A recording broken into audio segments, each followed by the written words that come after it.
भारतीय Vidya Bhavan Infosys foundation cultural outreach programme की 64वीं कड़ी में आप सभी लोगों का बहुत बहुत स्वागत है, अभिनंदन है। अभी पिछले कुछ दिनों में ही माननीय प्रधानमंत्री जी का एक आह्वान रहा है हमारी परंपरा, संस्कृति और लोक कला को लेकर। उन्होंने आह्वान किया है कि परिवार में हर व्यक्ति को कहानी सुनना और सुनाना चाहिए। हम उनके इस आह्वान को आशीर्वाद मानते हुए आज के इस एपिसोड में एक कहानी आपको सुनाने जा रहे हैं। Bharatiya Vidya Bhavan Infosys foundation cultural outreach programme की ये शुरू से परंपरा रही है कि इसमें लोक कलाओं को बहुत अधिक स्थान दिया जाता है। उसी के तहत हमने अपनी सहयोगी संस्था भारतीय लोक कला मंडल उदयपुर के सहयोग से इस एपिसोड को सजाया है। इस कार्यक्रम में हम व्यक्ति के जीवन में सत्य के प्रति जो आग्रह होना चाहिए, उस तत्व को लेकर उस महान हस्ती को शामिल किया है जो पूरी दुनिया के लिए, पूरी इंसानियत और मानवता के लिए एक मिसाल रही है। महात्मा गांधी जी को समर्पित हमारी आज की ये कहानी, मुझे पूरी आशा है कि हमारे सभी दर्शकों को बहुत बहुत पसंद आएगी। महात्मा जी का जीवन पूरी मानवता के लिए एक संदेश है और हम लोग सौभाग्यशाली हैं कि महात्मा जी ने हिंदुस्तान में जन्म लिया, वे भारतीय कहलाए। मैं अधिक समय नहीं लेता, इस एपिसोड को देखने के लिए आपके उत्साह का मैं अभिनंदन करता हूँ, स्वागत करता हूँ। प्रधानमंत्री महोदय के आह्वान को मैं आशीर्वाद मानता हूँ। इन्फोसिस फाउंडेशन के सुधा मूर्ति जी का मैं बहुत बहुत आभार व्यक्त करता हूँ। उनका बहुत बहुत स्वागत करता हूँ इस बात के लिए कि उनकी पहल पर ये कार्यक्रम चल रहा है। ये उनकी ही सोच है, उनकी ही शुरुआत रही कि जिन कलाकारों को मंच नहीं मिलता, जो बहुत अधिक प्रसिद्ध नहीं है, उनके लिए शुरुआती तौर पर एक मंच की स्थापना की जाए। और आज ये मंच इतना बड़ा मंच बन गया कि हम लोग 12 राज्यों में उनके इस सोपान पर काम कर रहे हैं। मैं बहुत बहुत स्वागत करता हूँ भारतीय विद्या भवन जयपुर केंद्र के चेयरमैन महोदय का, श्री वीसी सुराणा साहब का, इस कार्यक्रम की चेयरपर्सन सुश्री आशा जी गोलछा का, डायरेक्टर कैप्टन बीसी कुमावत साहब का बहुत बहुत अभिनंदन करता हूँ, स्वागत करता हूँ कि इन लोगों के गुड गवर्नेंस में हमारा ये प्रोग्राम बिना किसी बाधा के लगातार चलता जा रहा है। इस कहानी के लिए हमने माध्यम चुना है कठपुतलियों को। तो अब मैं बहुत अधिक समय तक आपके सामने नहीं रहने वाला। कठपुतलियां आपका मनोरंजन करने आ रही हैं, कठपुतलियां आपको बहुत खूबसूरत कहानी सुनाने आ रही हैं। मैं आपसे 60 मिनट बाद दोबारा मुखातिब होता हूं। तब तक प्रस्तुत है सत्याग्रही।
रघुपति राघव राजा राम, पतित पावन सीताराम।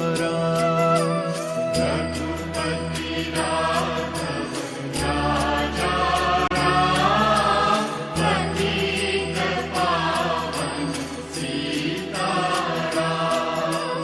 सीताराम सीताराम, भज प्यारे तू सीताराम। सीताराम सीताराम, भज प्यारे तू सीताराम। ईश्वर अल्लाह तेरे नाम, सबको सन्मति दे भगवान। ईश्वर अल्लाह तेरे नाम, सबको सन्मति दे भगवान। भाई रहीम, आज ये स्कूल में इतनी सजावट क्यों है? तुम्हें नहीं मालूम राम? नहीं। आज 2 अक्टूबर है। 2 अक्टूबर है तो क्या हुआ? 2 अक्टूबर हमारे देश के लिए बहुत बड़ा दिन है। क्यों? क्योंकि 2 अक्टूबर को हमारे राष्ट्रपिता महात्मा गांधी जी का जन्म हुआ था। और ये भजन? ये बापू का प्रिय भजन है। अच्छा, पर उन्हें बापू क्यों कहते हैं? क्योंकि वो हमारे देश के राष्ट्रपिता थे। मतलब वो हम सभी के पिता समान थे। पर तुमने तो अभी कहा उनका नाम महात्मा गांधी था। हाँ, क्योंकि वो महात्मा थे। और गांधी? गांधी उनका उपनाम था। उनका पूरा नाम मोहनदास करमचंद गांधी था। मोहनदास करमचंद गांधी? तो क्या उनके 2 नाम थे? नहीं, उनका नाम मोहनदास था। करमचंद उनके पिता का नाम था। गुजरात में स्वयं के नाम के साथ पिता का नाम लगाने का रिवाज है। अच्छा, अब समझ में आया। इसीलिए उनका नाम मोहनदास करमचंद गांधी था। हाँ, और उनके पिता का नाम करमचंद गांधी था, जो पोरबंदर रियासत के दीवान थे। गुजरात के काठियावाड़ में द्वारिकापुरी के पास सुदामापुरी है। उसी को पोरबंदर कहा जाता है। गांधी जी के पिताजी बहुत ही सच्चे और धर्मात्मा पुरुष थे। अरे गुरुजी आ गए, गुरुजी आ गए। प्रणाम गुरुजी। आयुष्मान भव, खुश रहो। क्या बात है? क्या कोई चर्चा चल रही थी? जी गुरुजी। किस बात पे? हमें भी बताओ। गुरुजी, श्याम गांधी जी के पिताजी के बारे में बता रहा था। ये तो बहुत ही अच्छी बात है। तो क्या बताया श्याम ने? यही कि वो बहुत ही सच्चे और धर्मात्मा पुरुष थे। बिल्कुल ठीक बताया। सच्चे होने के साथ ही वो निडर भी थे। वो कैसे गुरुजी? वो ऐसे कि एक बार एक अंग्रेज अफसर ने ठाकुर साहब के खिलाफ कोई बात कह दी। फिर क्या? करमचंद जी ने उनका विरोध किया तो अफसर बिगड़ गया। फिर क्या? अफसर ने कहा कि ये मेरा अपमान है, माफी मांगी। करमचंद जी ने कहा, मैं सच बात कह के माफी नहीं मांगता, गलत बात होती तो मांग लेता। फिर गुरुजी? फिर क्या? अफसर ने उन्हें जेल भेज दिया। अरे बाप रे! इसी बात पर? हाँ, उसने सोचा कि करमचंद जी डर जाएंगे, पर वो डरने वाले थोड़े ही थे, इसलिए उन्हें छोड़ दिया। चलो, अच्छा हुआ। गांधी जी की माता का नाम पुतलीबाई था। वो बहुत ही दयालु थी। दीन दुखियों और गरीबों की हमेशा सहायता करती थी। 2 अक्टूबर 1869 को गांधी जी का जन्म हुआ। गांधी जी जब 7 वर्ष के थे तब उन्हें गुजराती पाठशाला में भर्ती कराया गया। 10 वर्ष की उम्र में अंग्रेजी स्कूल में भर्ती हुए।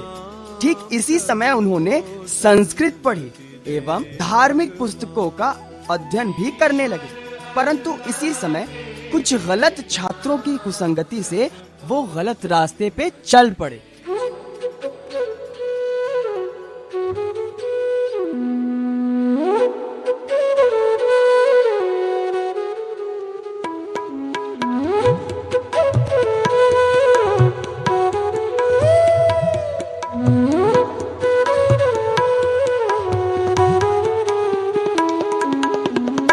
अरे मोहन, वहाँ क्या कर रहा है अकेला बैठा हुआ?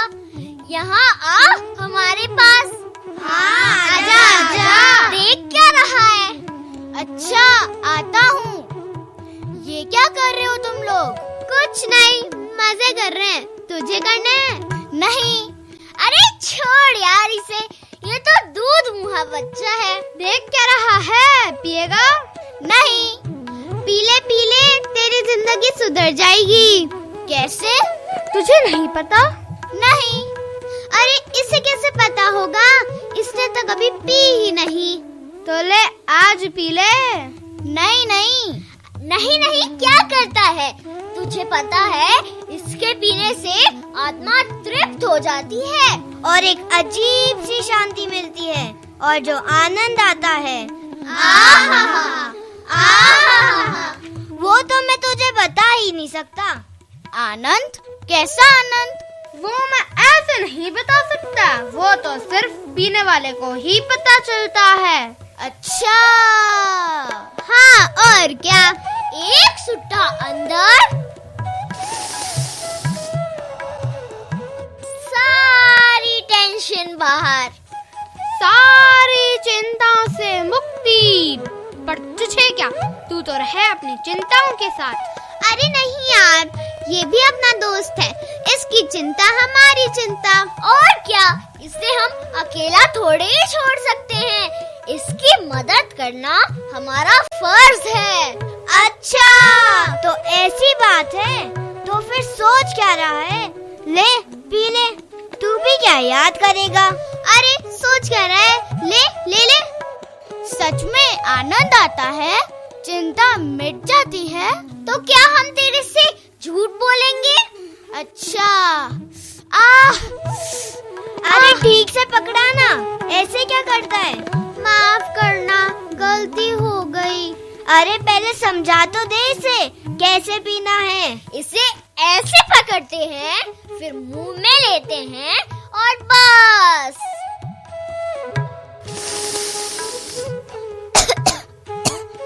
अरे कितना कमजोर है यार ये। इसकी कमजोरी मैं दूर करता हूँ। कैसे? ऐसे। क्या लाया है? चिकन बिरयानी। चिकन बिरयानी? अरे वाह, ला ला, इधर ला। ठहरो, पहले मोहन को खाने दो। ले मोहन। नहीं नहीं, अरे ले ले यार, इससे तेरी खांसी चली जाएगी और ताकत आएगी। ले ले मोहन, ले ले यार। अरे ले ले, क्या डरता है? ताकत चाहिए ना? हाँ हाँ, तो ले ले।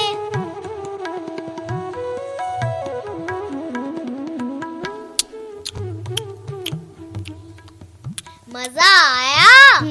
हाँ। और खाएगा? हाँ हाँ।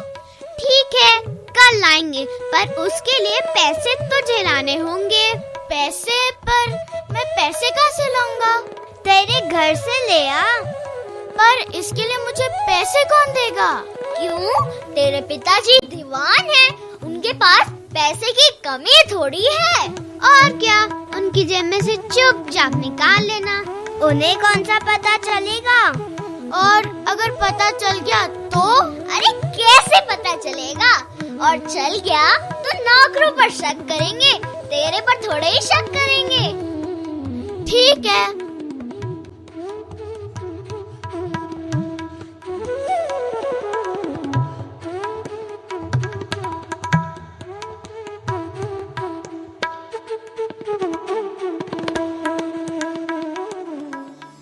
और इस तरह मोहन अर्थात गांधी जी गलत संगत में पड़कर मांस, मदिरा और तंबाकू का सेवन करने लगे।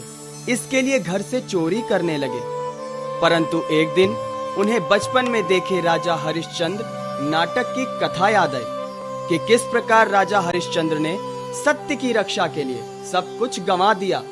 उन्हें लगा कि ये सब गलत हो रहा है, धर्म के विरुद्ध है, तो उन्होंने इसका प्रायश्चित करना चाहा।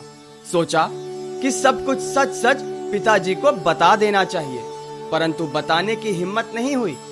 इसलिए पिताजी के नाम एक पत्र लिखा तथा स्वयं ही अपने हाथों से पिताजी को दिया।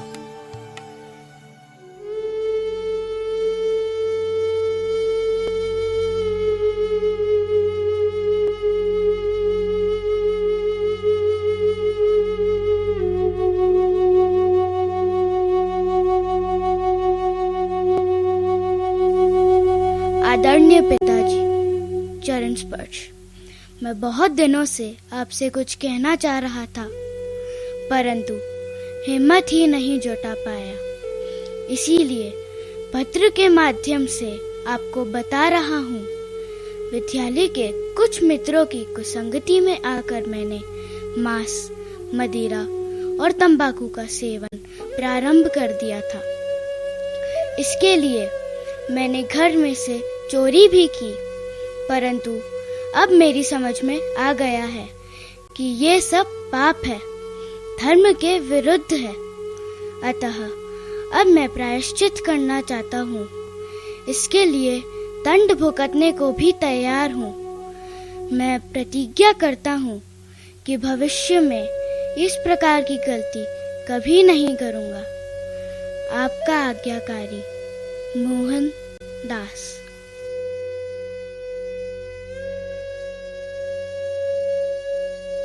पिताजी। क्या हुआ मोहन? जी, ये पत्र। पत्र?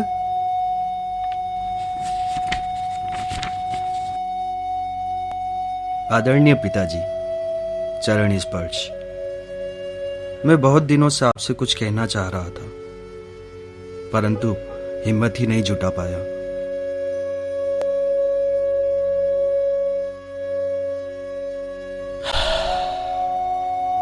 बेटा मोहन। जी पिताजी। तुमने आज मेरा सिर गर्व से ऊंचा कर दिया है। तुम्हारी आयु के लड़के जहां अपनी गलती को छिपाने का प्रयास करते हैं, वहीं तुमने स्वयं उसे बताकर मेरा सिर गर्व से ऊंचा कर दिया है। आओ बेटा, इधर आओ। इसी तरह सत्य को निष्ठा के साथ अपनाओ और देश का मान बढ़ाओ। जी पिताजी।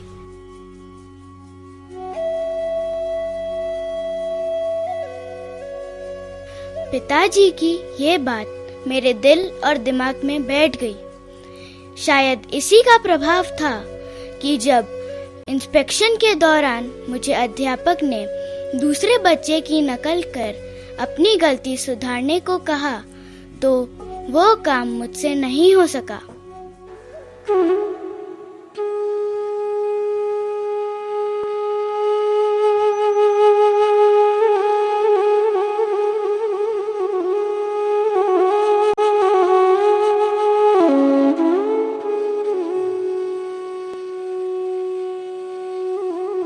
क्या हुआ मोहन? तुम्हारी परीक्षा का परिणाम क्या हुआ? पास हो गया माँ। पास हो गए? ये तो अच्छी बात है। अब आगे क्या सोचते हो? यही सोचता हूँ कि अब मैट्रिक के बाद आगे क्या। आप ही कुछ बताइए ना भाई साहब। देखो भाभी जी, मेरा तो मानना है कि जमाना बदल रहा है। बात तो आप ठीक कहते हैं। इसलिए मेरा तो मानना है कि मोहन को बैरिस्टरी करने के लिए इंग्लैंड भेजना चाहिए। इंग्लैंड? हाँ, जिससे कि वो वापस आकर अपने पिताजी की गद्दी संभाल सके। बात तो आपकी ठीक है, लेकिन विदेश जाने से? विदेश जाने से क्या? विलायत जाने से जात जाती है। वहाँ शराब पीने, मांस खाने जैसी बुरी आदतें लग जाती हैं, जिससे धर्म भ्रष्ट हो जाता है। ना बाबा ना, मैं अपने मोहन को विदेश नहीं भेजूंगी। धर्म कैसे भ्रष्ट हो जाएगा? आप ही बताइए महाराज। इसका एक उपाय है। वो क्या महाराज? यदि मोहन इन बुराइयों से दूर रहने की प्रतिज्ञा कर ले, तो विलायत जाने में क्या हर्ज है? बात तो आपकी ठीक है, लेकिन लेकिन क्या? मोहन जी, मोहन, क्या प्रतिज्ञा करते हो? कैसी प्रतिज्ञा? यही कि विलायत जाकर शराब नहीं पियोगे, मांस मदिरा का उपयोग नहीं करोगे, पराई स्त्री को अपनी माँ बहन समझोगे। स्वीकार है। ऐसे नहीं, अपनी माँ के चरण छूकर प्रतिज्ञा करो। जी।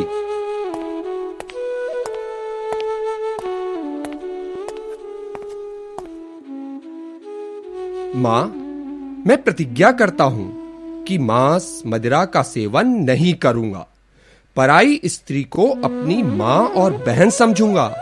ये तो ठीक है, लेकिन अब लेकिन क्या? विदेश जाने के लिए पैसे?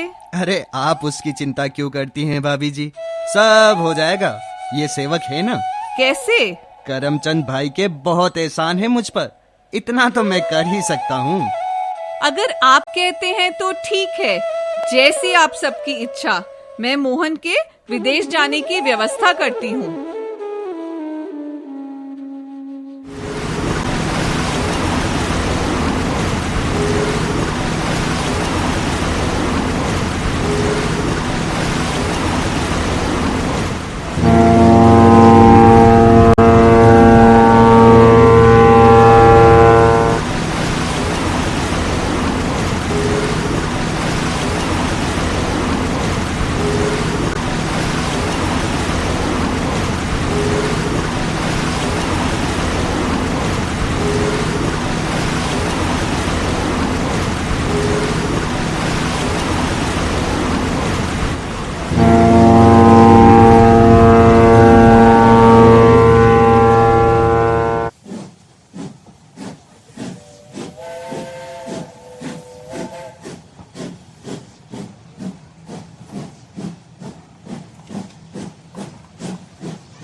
ए कूली, तुम यहाँ क्या करता है? चलो उठो यहाँ से, 3rd क्लास कंपार्टमेंट में जाओ। जी, क्यों? क्योंकि तुम यहाँ नहीं बैठ सकते। पर मेरे पास इसका टिकट है। टिकट है? कहाँ से मिला तुमको टिकट? मैंने खरीदा है भाई। तुमने खरीदा है? झूठ बोलता है। मैं झूठ नहीं बोलता भाई, ये देखो। यू चीटर, जाओ यहाँ से। पर मैं क्यों जाऊँ? क्योंकि तुम्हारा 1st क्लास में बैठने का औकात नहीं है। औकात नहीं है? ये क्या बात हुई? मेरे पास 1st क्लास का टिकट है और मैं यहीं बैठूंगा। तो तुम नहीं उतरेगा? नहीं। हम भी देखता है कि तुम कैसे नहीं उतरेगा। Just wait and watch. Police! Yes sir. Yes sir. ये कूली इधर 1st क्लास में बैठता है, इसको टिकट किसने दिया? टिकट? हाँ भाई, मेरे पास टिकट है। होगा टिकट, पर तुम इधर नहीं बैठ सकता। उतरो यहाँ से। मैं नहीं उतरता। इस कूली को बाहर फेंक दो। You Indian coolie, get out from here, out, else I'll throw you out. ये क्या ज्यादती है भाई, मैं नहीं जाता। नहीं जाता? हाँ, नहीं जाता। Get out. Ah! Ah! Ah!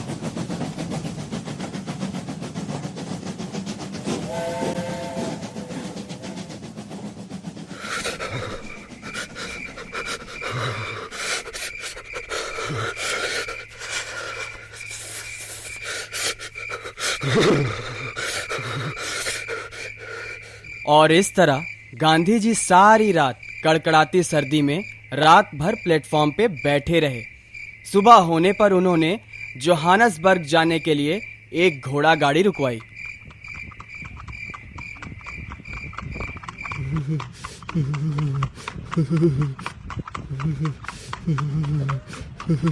Stop, please stop. तुमको कहाँ जाना है? जोहानसबर्ग। बैठिए। जी, अच्छा। ए, क्या करता है? यहाँ नहीं, ऊपर छत पर बैठो। छत पर क्यों? अंदर जगह है, वहाँ क्यों नहीं? बैठना है तो बैठो, नहीं तो यहीं पड़े रहो। अच्छा।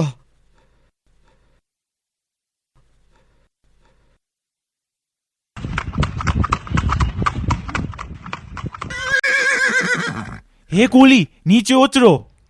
क्यों भाई, क्या हुआ? मुझे सिगरेट पीनी है, नीचे उतरो। पर आप वहां भी तो सिगरेट पी सकते हैं। नहीं, मुझे वहीं सिगरेट पीनी है, तुम नीचे उतरो। ये क्या लगा रखा है भाई, कभी यहाँ बैठो, कभी वहां बैठो, कभी नीचे उतरो। मैं नहीं उतरूंगा। क्या कहा? नहीं उतरेगा? हाँ, नहीं उतरूंगा। तुम ऐसे नहीं मानेगा, तांगा मेरा है और तू कूली होकर मुझसे जुबान लड़ाता है। चल उतर। कहा ना, मैं नहीं उतरूंगा। अरे उतर। नहीं। उतर। नहीं। अरे अरे, क्या करते हो भाई? ये कूली होकर मुझसे जुबान लड़ाता है। तो क्या हुआ, इसे मारते क्यों हो? ये कूली है। तो कौन सा गुनाह कर दिया? चलो चलो भाई, अंदर बैठो।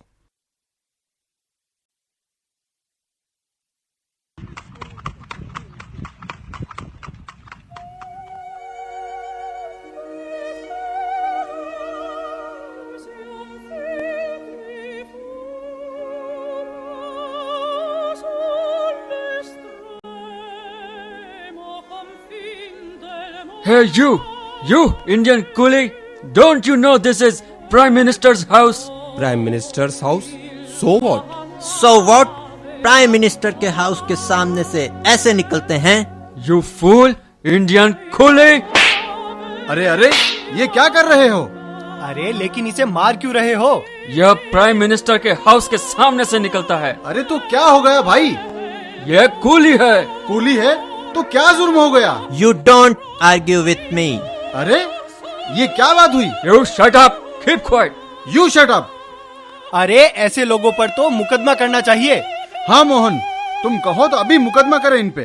अरे नहीं भाई, इन लोगों ने तो मुझे अनजाने में ही पीटा है। मैं इन पर मुकदमा नहीं चलाना चाहता हूँ। ये तो नासमझी के कारण ऐसा कर रहे हैं, पर मुझे इनसे कोई शिकायत नहीं है। ईश्वर इन्हें सद्बुद्धि दे। अरे कैसा आदमी है यार, एक तो इनकी मदद करो, ऊपर से ये नाटक। चलो भाई चलो। हाँ हाँ चलो भाई चलो। हाँ हाँ चलो चलो। गांधी जी के इस आचरण से गोरे लोग शर्मिंदा हुए। उनकी चारों ओर चर्चा होने लगी। इसी बीच एक कोढ़ी उनके घर आया।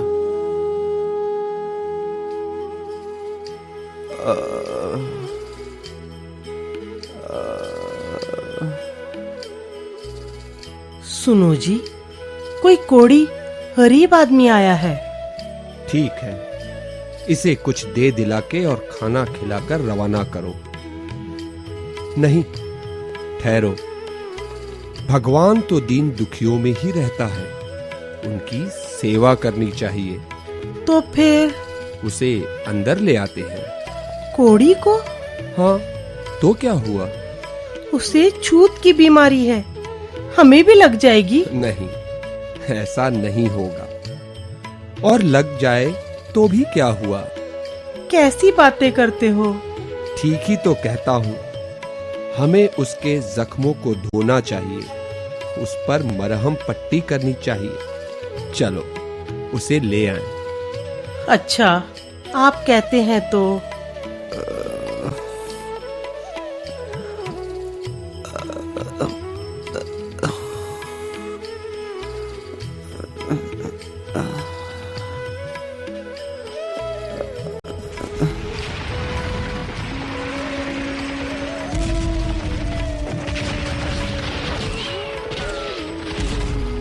कुछ सुना आपने? क्या हुआ? बोअर युद्ध शुरू हो गया है। क्या? हाँ, कहते हैं हजारों लोग जख्मी हो गए हैं। हे भगवान, ये क्या हो रहा है? युद्ध में हजारों लोग ऐसे ही जख्मी होकर मर जाएंगे। नहीं, हम उन्हें ऐसे ही मरने नहीं देंगे। पर हम कर ही क्या सकते हैं?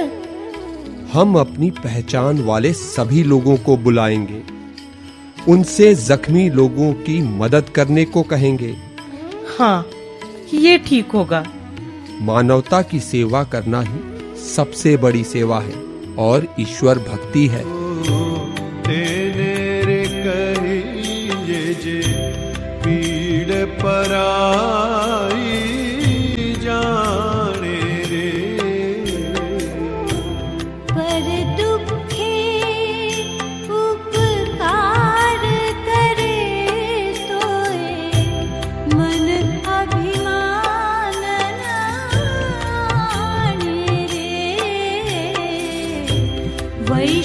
वचन तो तेरे कहिए। बा, मुझे लगता है कि यहाँ तो सेवा का काम चल पड़ा है। हाँ, लोगों में जन सेवा की भावना जाग रही है। तो फिर क्यों ना अपन भारत लौट चले? कई दिनों से मैं भी यही सोच रही थी, पर आपसे कहने की हिम्मत ही नहीं हो रही थी। इसमें हिम्मत की क्या बात है? ठीक है, सामान बांधो।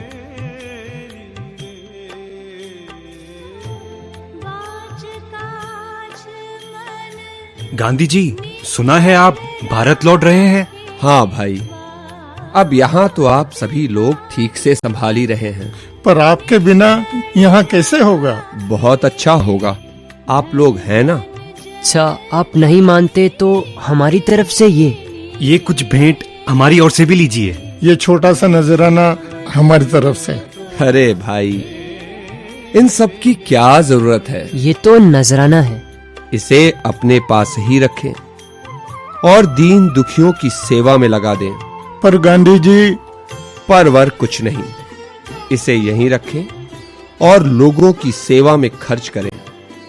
अच्छा ठीक है, जैसी आपकी मर्जी। आप अपना ध्यान रखिएगा।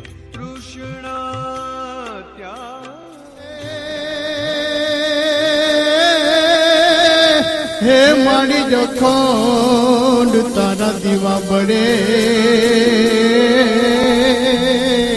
हरे रे मारी प्रगट जा पोया। बा, दक्षिण अफ्रीका से तार आया है, हमें वापस बुलाया है। क्यों? लिखा है गोरों ने भारतीयों के खिलाफ एक सख्त कानून बनाया है। हे भगवान, अब क्या? हमें वापस चलना होगा। अच्छा, कब? जितनी जल्दी हो सके। ठीक है, मैं तैयारी करती हूँ।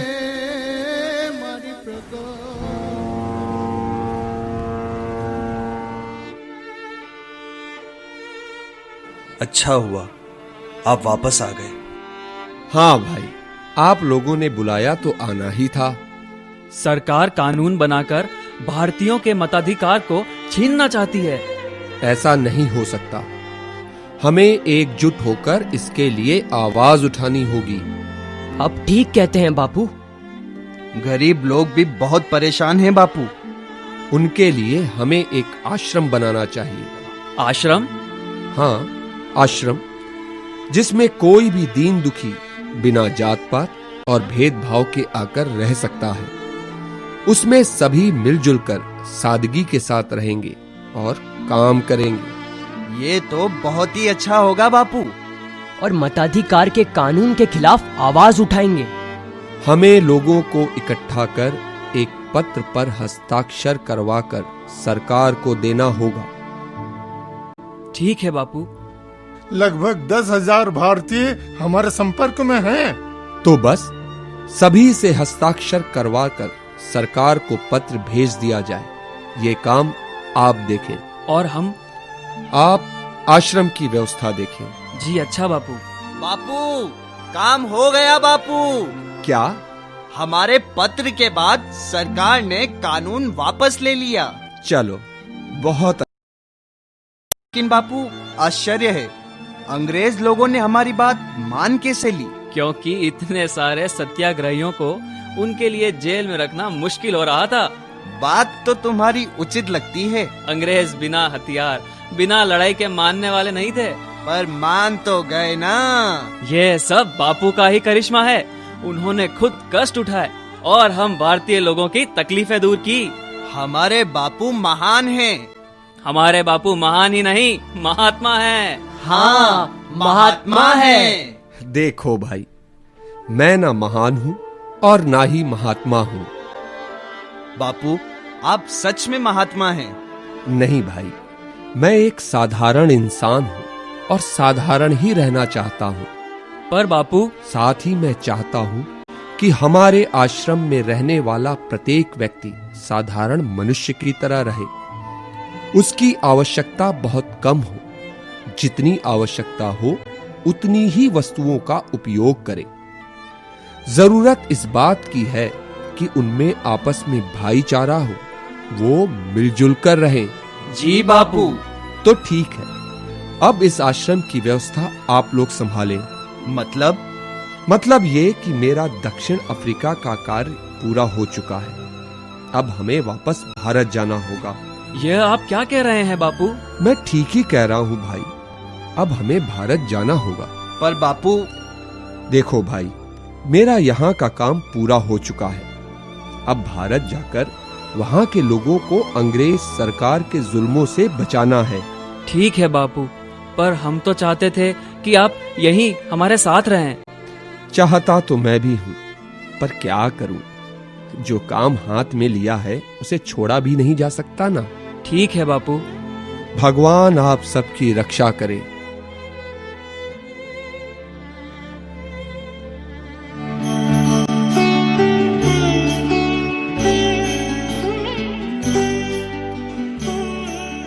स्वागत है बापू। प्रणाम बापू। सब कुशल तो है? कहाँ बापू, वीरम गांव में लोग बड़े कष्ट में हैं। क्या हुआ? लाट साहब ने ज़कात की रकम बहुत बढ़ा दी है। ठीक है, मैं लाट साहब से मिलकर बात करता हूँ। जी बापू। मुझे लगता है कि भारत में भी दीन दुखियों के लिए एक आश्रम की आवश्यकता है। लगता तो हमें भी यही है बापू। तो उसकी व्यवस्था करो, पर कहाँ बनाएंगे आश्रम? साबरमती नदी के किनारे बना सकते हैं बापू। हाँ, अच्छी जगह है, वहीं ठीक रहेगा। जी बापू, तो फिर ठीक है, आश्रम की व्यवस्था करते हैं। पर इस आश्रम में कोई ऊंच नीच और जात पात का भेदभाव नहीं होगा। जी बापू, जैसा आप कहें। हिंदू, मुस्लिम, सिख, ईसाई सभी साथ रहेंगे। जो आपका आदेश बापू। सवर्ण और हरिजन एक साथ प्रेम भाव से रह सकेंगे। जी बापू। आश्रम के अपने नियम कायदे होंगे, जिनकी पालना सभी के लिए आवश्यक होगी। जी बापू। तो कल से नियमानुसार आश्रम की व्यवस्था हो। जी बापू। उठ जाग मुसाफिर भोर भई है, गाफिल रब से ध्यान लगा। टुक नींद से अखियां खोल जरा, है गाफिल रब से ध्यान लगा। ये प्रीत करन की रीत नहीं, ये प्रीत करन की रीत नहीं, रब जागत है तू सोवत है। उठ जाग मुसाफिर। बापू, सुना है बिहार के चंपारण जिले में गोरे जमींदार गरीब किसानों पर जुल्म कर रहे हैं। वो किसानों को नील की खेती करने के लिए मजबूर कर रहे हैं। उस खेती से होने वाला सारा मुनाफा जमींदार अपने पास रखते हैं। गरीबों को वो कुछ नहीं देते। गरीब मजदूरी करने के बाद भी भूखे ही रहते हैं। ये तो बहुत कष्ट की बात है। जी बापू। मुझे चंपारण जाना होगा। परंतु बापू, आप वहाँ जाकर करेंगे क्या? अंग्रेज जमींदार बहुत ही जालिम है। लगभग 100 सालों से वो अत्याचार कर रहे हैं। उन्हें समझाना बहुत ही मुश्किल है। तब तो मुझे तुरंत ही जाना चाहिए। जब पाप की गठरी शीश धरी, जब रोवत है, उठ जाग मुसाफिर भोर भई। और इस तरह जब गांधी जी को चंपारण के किसानों के दुख दर्द का पता चला, तो वो उनके कष्ट मिटाने चंपारण को दौड़े। पर चंपारण पहुंचकर उन्होंने किया क्या? बताओ बताओ, किसको पता है कि उन्होंने वहाँ क्या किया? बिहार पहुंचकर उन्होंने सारे हालात को जानने की कोशिश की। जब अंग्रेज सरकार को पता चला, तो उन्होंने बापू को 24 घंटों में चंपारण छोड़ने का आदेश दिया। तो क्या गांधी जी वापस आ गए? का आदेश नहीं माना, वो वही रहे। उन्हें तो दीन दुखियों का दर्द दूर करना था। सरकार के हुक्म को कैसे मान सकते थे? सरकार ने उन पर मुकदमा चलाया। लेकिन जैसे ही उन्हें अपनी गलती का एहसास हुआ, मुकदमा वापस ले लिया। अब गांधी जी ने अपना काम तेजी से शुरू किया। रोज सैकड़ों लोग उन्हें अपना दुख दर्द बताते। गांधी जी ने लोगों को एकत्रित किया। गांधी जी ने अपना आंदोलन और जोर से चलाया। सरकार की मुश्किलें बढ़ गईं। उसने मामले की जांच के लिए एक कमेटी बैठाई। कमेटी ने जुल्म को बंद करने की सिफारिश की तो सरकार को मजबूरन अपना कानून रद्द करना पड़ा। इस तरह चंपारण में किसानों की जीत हुई। अरे वाह, आपको तो चंपारण का पूरा किस्सा पता है। जी गुरुजी। और कोई घटना आपको याद है? गुरुजी, अहमदाबाद में मिल मजदूरों की हड़ताल हुई। गांधी जी के कहने पर मजदूरों ने हड़ताल कर दी। हड़ताल लंबी खिंचने पर कुछ लोग काम पर जाने लगे। इससे उनमें आपस में झगड़े हुए। उनके झगड़े देखकर गांधी जी ने कहा,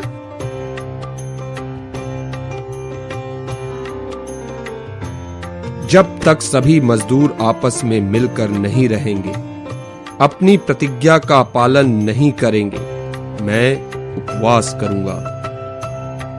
बापू के उपवास के कारण सभी मजदूर एक साथ रहने लगे। मिल मालिक घबरा गए और उन्होंने समझौता कर लिया।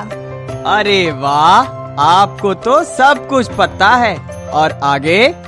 1918 में गुजरात के खेड़ा जिले में फसल खराब हो गई। किसानों ने सरकार से लगान माफ करने का अनुरोध किया। सरकार नहीं मानी तो सभी ने सत्याग्रह किया। आखिर सरकार झुकी और लगान माफ कर दिया।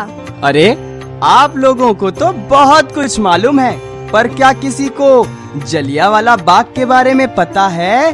जी गुरुजी। जर्मनी की लड़ाई समाप्त होते ही सरकार ने रोलेट एक्ट लागू कर दिया। उसके विरोध में आंदोलन हुए। इसके विरोध में 13 अप्रैल 1919 को जलियांवाला बाग में एक सभा हो रही थी। एक ओंकार सतनाम करता पुरख निरभव निर्वैर अकाल मूर्त अजूनी सैभम गुर प्रसाद जप आद सच। साथियों, सरकार ने रोलेट एक्ट लागू करके हम पर और जुल्म करना शुरू कर दिया है। इसलिए हमें इसका विरोध करना है और सरकार को मजबूर करना है कि वो रोलेट एक्ट वापस ले। रोलेट एक्ट वापस लो। रोलेट एक्ट वापस लो। रोलेट एक्ट वापस लो। फायर!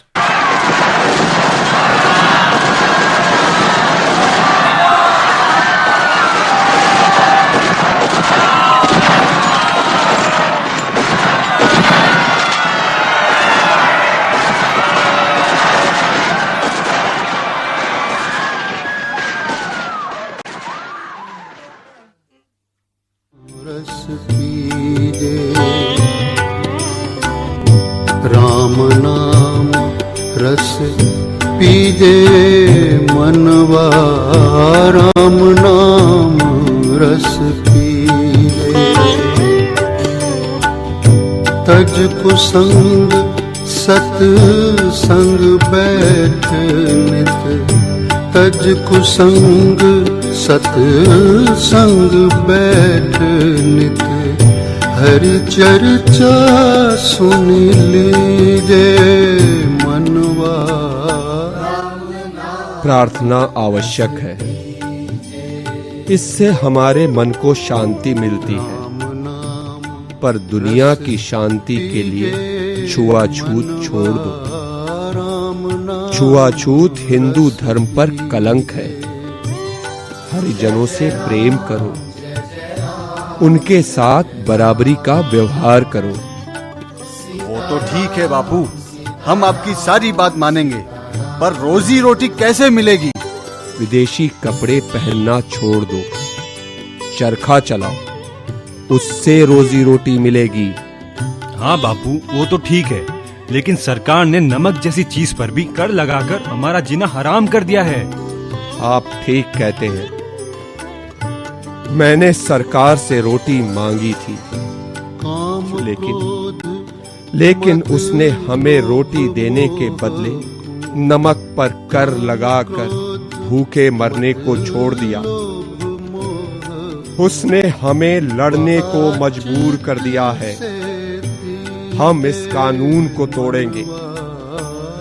जो भी इस कानून के खिलाफ है, मेरे साथ चले।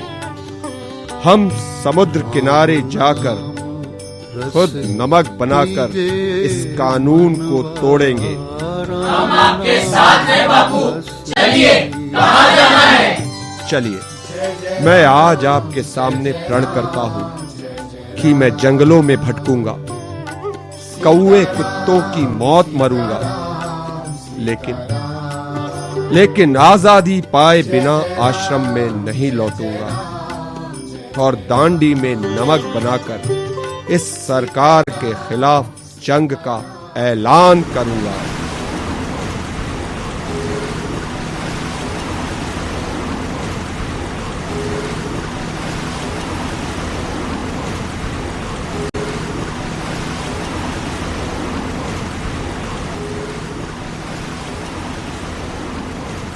साथियों, ये हिंदुस्तान का सागर है,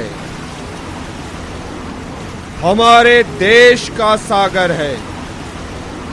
इसमें हमारे देश की आत्मा का निवास है। किसी को अधिकार नहीं कि वो हमें नमक बनाने से रोके। आज से हम स्वयं नमक का निर्माण किया करेंगे। भारत माता की जय! भारत माता की जय!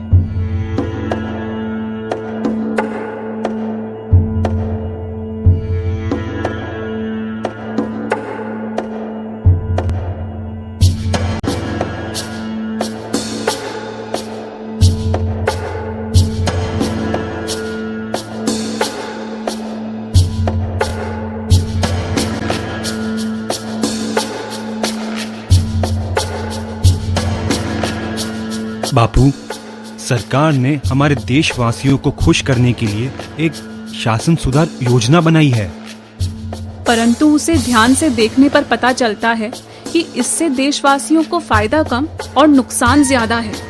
हाँ, तुम ठीक कहती हो। मुझे भी ऐसा ही लगता है।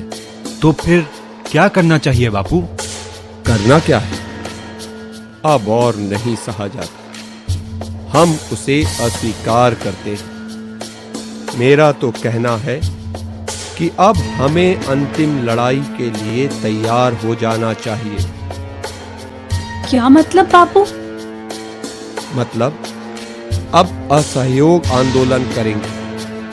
सरकार को किसी भी काम में सहयोग नहीं देंगे।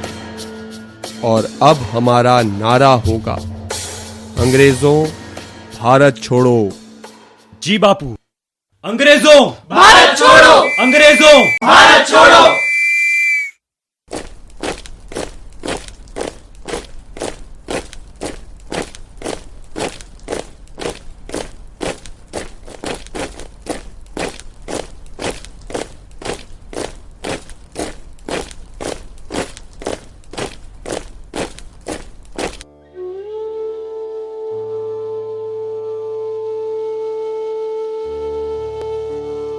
अंग्रेज सरकार ने सभी छोटे बड़े नेताओं को गिरफ्तार कर लिया है। आंदोलन को चलाने के लिए बाहर कोई बड़ा नेता नहीं है। बापू इससे बहुत चिंतित रहने लगे हैं। चिंता की बात तो है ही। उनकी तबीयत भी खराब रहने लगी है। मेरी तबीयत की चिंता मत करो, मैं ठीक हूँ। नहीं बापू, आप ठीक नहीं हैं। हाँ बापू, आपकी तबीयत दिन पर दिन खराब रहने लगी है। आप हमें अपनी तबीयत ठीक होने का झूठा विश्वास क्यों दिलाना चाहते हैं? मैं आप लोगों को भला झूठा विश्वास क्यों दिलाऊंगा? पर बापू। परवर कुछ नहीं। मैं देख रहा हूँ कि दिन पर दिन महादेव की सेहत गिरने लगी है। वो बीमार रहने लगे हैं। क्या तुम्हें नहीं लगता? लगता तो मुझे भी है बापू। तो फिर इसका ध्यान रखो। जी बापू।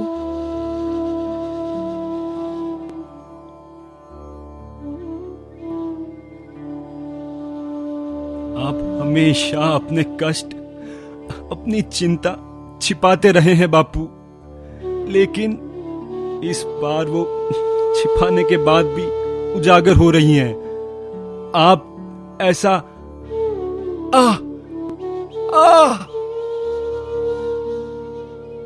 महादेव भाई, महादेव भाई, बाबू, बाबू, बाबू, महादेव भाई। क्या हुआ? क्या हुआ? क्या हुआ महादेव को?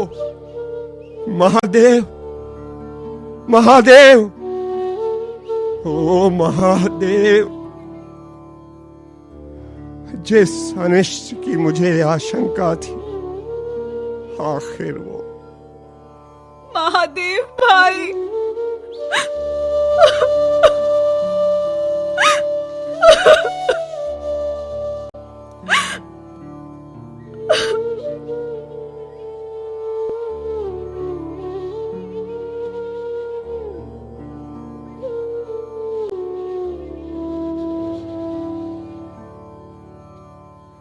अपने प्रिय शिष्य महादेव भाई और बा के निधन से बापू को गहरा आघात लगा है। इसलिए बापू की तबीयत दिन ब दिन बिगड़ती ही जा रही है। बाहर लोगों ने आंदोलन को उग्र रूप दे दिया है। झगड़े फसाद ने बापू को और ज्यादा चिंतित कर दिया है। पता नहीं क्या होने वाला है। सुनो सुनो सुनो, बापू की तबीयत को देखकर सरकार ने उन्हें रिहा करने का आदेश दिया है। सच में? हे भगवान, तू बड़ा ही दयालु है। अब बापू का ठीक से इलाज हो पाएगा। अरे सुनो सुनो, बहुत ही अच्छी खबर है। क्या?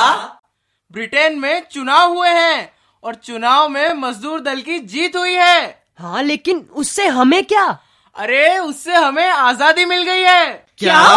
क्या मतलब? हाँ, मजदूर दल ने भारत को आजाद करने की घोषणा की है। सच? हाँ सच। दीदी हमें आजाद बिना खड़ग बिना ढाल, साबरमती की संत तूने कर दिया कमाल। दीदी हमें आजाद बिना खड़ग बिना ढाल, साबरमती की संत तूने कर दिया कमाल। आंधी भी झलती रही, गांधी तेरी मशाल, साबरमती की संत तूने कर दिया कमाल। दीदी हमें आजाद बिना खड़ग बिना ढाल, साबरमती की संत तूने कर दिया कमाल। धरती पे लड़ी तूने जब लब की लड़ाई, डाकी न कभी तोप न बंदूक चलाई, दुश्मन के किले पर भी न की तूने चढ़ाई। वहाँ रे फकीर खूब करामात दिखाई, चुटकी में दुश्मनों को दिया देश से निकाल, साबरमती के संत तुम्हें कर दिया कमाल। दीदी हमें आजाद बिना खड़ग बिना ढाल, साबरमती के संत तुम्हें कर दिया।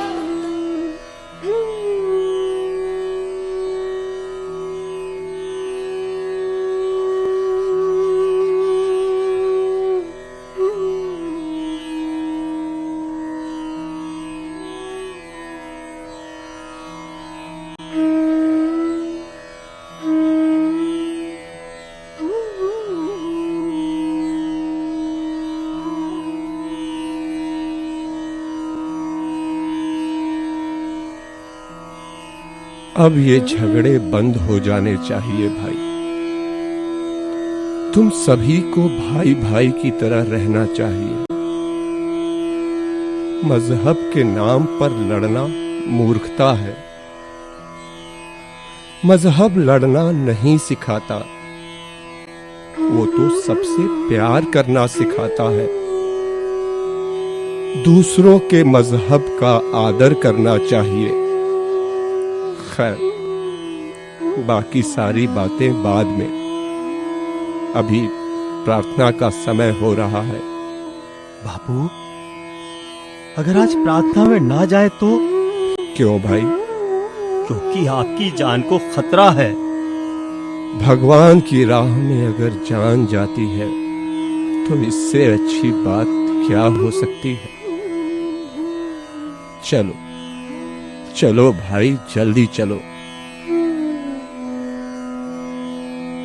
प्रणाम बापू।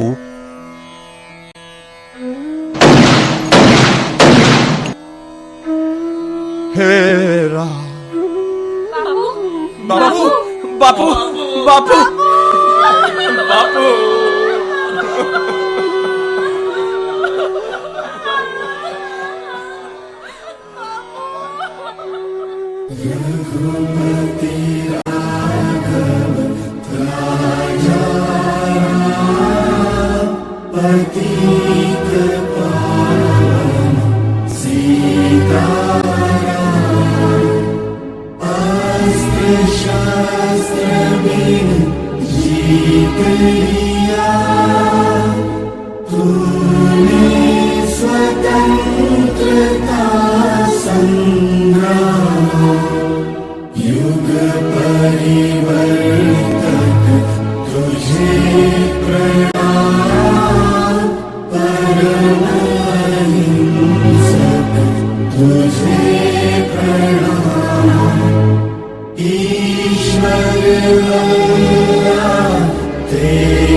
बहुत ही खूबसूरत प्रस्तुति रही सत्याग्रही की।